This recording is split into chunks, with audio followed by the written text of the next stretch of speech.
Nifty market trade करता हुआ। Market वहीं अगर आप देखें आपकी स्क्रीन पे 17,546, अब करीब करीब बैंक निफ्टी 39,880 पे, यानी हमने कार्यक्रम की शुरुआत लगभग की थी 39,400 पे। गजब है जनाब, 400 पॉइंट तो आजकल ऐसे स्विंग मिल रहा है कि पूछिए मत। आप गर्दन इधर से उधर करिए, 400 पॉइंट का स्विंग मिल जाता है आपको। मैं सुबह एक चीज़ बोल रहा था, मैं मतलब और ये मैं मजाक नहीं कर रहा हूँ, मैं जानता हूँ ऐसे ट्रेडर्स को जो आजकल मतलब वॉशरूम में भी एक स्क्रीन रखते हैं, क्योंकि जितनी देर में आप वॉशरूम होकर आते हैं उतनी देर में मार्केट घूम जाता है, तो वो मार्क टू मार्केट देखने के लिए, पूरा करने के लिए मतलब इतना ये मार्केट बस पलक झपकी। और मैं सुबह एक्चुअली मैं देख रहा था एक एक टिक बैंक निफ्टी की 50-50 पॉइंट की आ रही थी, 250, 300, 350, फिर 250, 200, मतलब समझ नहीं आ रहा था कि हो क्या रहा है वो एकदम बिल्कुल। मतलब इस तरीके की मार्केट बहुत कम, मतलब साल में मेरे ख्याल 2-3 दिन आते हैं जिसमें मार्केट इस तरीके की होती है। आज बिल्कुल उस टाइप का दिन था बिल्कुल। और रिटेल के लिए ट्रेड करना बहुत मुश्किल है, याद रखिएगा। और आप वैसे भी इक्विप्ड नहीं होते हैं इतने बड़े, अगर आप देखें सोफिस्टिकेटेड चार्ट से तो थोड़ा सा मुश्किल होता है। खैर इस बीच एंटरप्राइजेस देखिए एक बार, अदानी एंटरप्राइजेस भी हाँ, अब बहुत सारे स्टॉक्स में एंटरप्राइजेस पोर्ट, हाँ दोनों में एकदम से एक वापस second round of short covering आ रही है। वैसे एक चीज़ है, मैं देख रहा था ब्लूमबर्ग का डेटा, दोनों के बॉन्ड्स में, मतलब अदानी के जो ग्रुप के बॉन्ड्स हैं उनमें भी काफ़ी गिरावट है आज भी। तो असल में मामला सारा क्या है, ये मामला सिर्फ एक्विटी का नहीं है, मामला बॉन्ड्स का भी है। और ग्लोबल बॉन्ड्स जो हैं वो एक्चुअली उसमें काफ़ी लिक्विडिटी होती है और काफ़ी उसको संभालना थोड़ा मतलब थोड़ा सा मुश्किल भी होता है।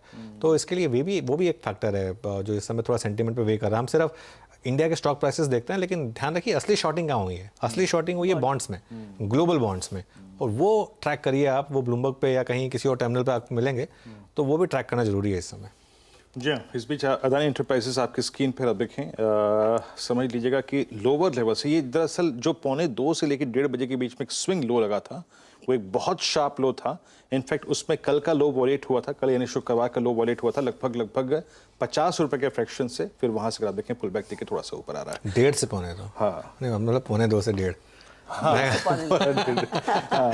वो तो मैं थोड़ा कंफ्यूज हो गया था मैं कि कहीं आप 1:45, 2:30 तो नहीं बोल रहे थे। तो 1:30 to 1:45 है, 1:30 से 1:45।